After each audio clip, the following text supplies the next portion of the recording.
حضرت سیدنا عمر رضی اللہ تعالی عنہ جلیل القدر ہستی ہیں جنہیں حضور علیہ السلام نے اللہ سے مانگ کے لیا.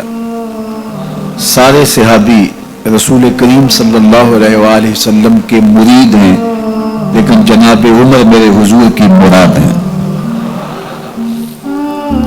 39 لوگ جب اسلام لا چکے، 39ویں شخص حضرت امیر حمزہ رضی اللہ تعالی عنہ تھے، اور ان کا ایمان لانا مسلمانوں کے لیے بہت بڑی ڈھارس اور بہت بڑے حوصلے کا سبب و ذریعہ بنا. تو میرے حضور نے ہاتھ اٹھا لیے، کہا اے اللہ، ایک شیر دیا ہے امیر حمزہ، ایک شیر اور عطا کر دے. اب تیری مرضی، عمر بن خطاب دے دے یا عمر بن حشام دے دے. حضور دعائیں مانگ رہے اور یہ ہاتھ میں تلوار لیے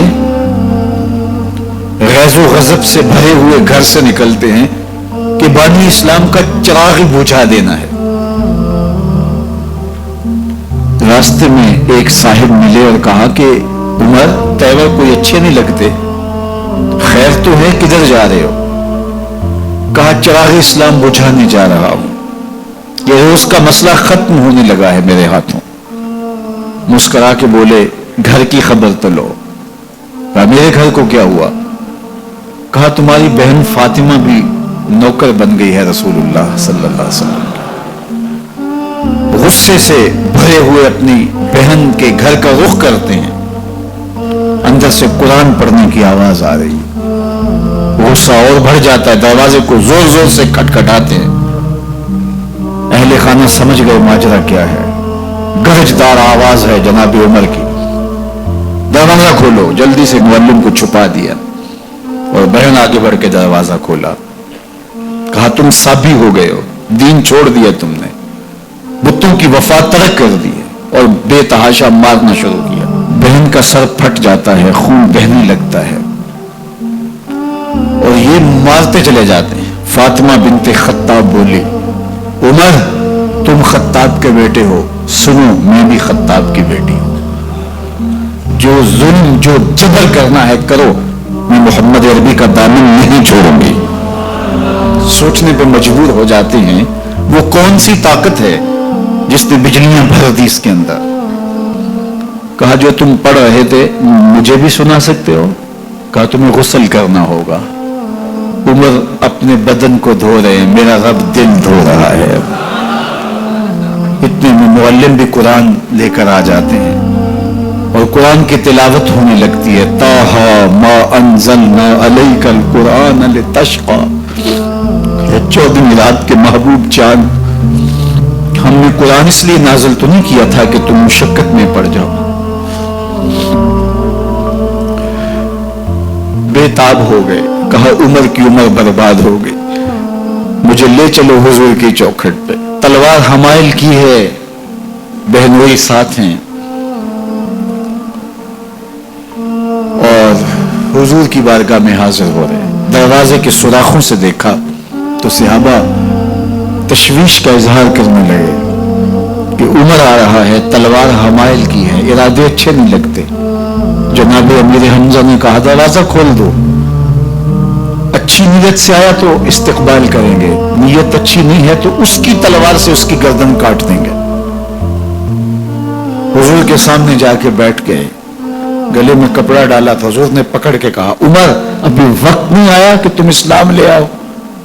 یہی وقت تھا عمر کے اسلام لانے کا. لبوں پہ کلمہ جاری ہو گیا. اللہ اکبر کی صدا اس زور سے گونجی کہ مکے کی گلیاں گونجنے لگیں. اسلام لانے کے بعد حضور سے پوچھتے ہیں حضور کیا ہم حق پر نہیں ہیں؟ فرمایا ہم حق پر ہیں. اللہ کا دین سچا نہیں ہے؟ کہا اللہ کا دین سچا ہے. آپ اللہ کے سچے نبی نہیں ہیں؟ فرمایا میں اللہ کا سچا نبی ہوں. تو کہا پھر ہم چھپ کے عبادت کیوں کریں؟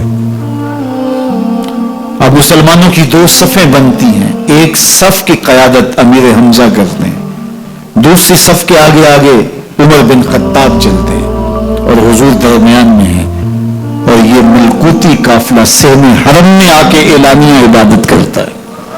حضرت عبداللہ ابن مسعود رضی اللہ تعالیٰ عنہ فرماتے ہیں عمر کا اسلام لانا اسلام کے لیے عزت کا سبب بنا، اسلام کے وقار کی علامت بن گیا۔ ایک ایک کے دروازے پہ جا کے دروازہ کھٹکھٹا کے کہتے ہیں، وہ تو اور خبر سننے کے لیے بے چین تھے کہ یہ بانی اسلام کی زندگی کا چراغ بجھانے گیا تھا، کوئی خبر لایا ہوگا۔ وہ کہتے ہیں آؤ عمر کدھر آئے ہو؟ کہا تمہیں بتانے آیا ہوں، کمزوروں سے پنجہ آزمائی کرتے رہے ہو، آؤ میرے سے بات کرو، میں محمد عربی کا نوکر بن گیا ہوں۔ اللہ اکبر۔ میرے حضور نے فرمایا جب اچھے لوگوں کا ذکر کرو تو میرے عمر کا ذکر بھی کیا کرو۔ میرے عمر کی زبان پر حق بولتا ہے، سچ بولتا ہے۔ ان الشیطان یفر من ظل عمر، عمر کے سائے کو دیکھ کے شیطان بھاگتا ہے۔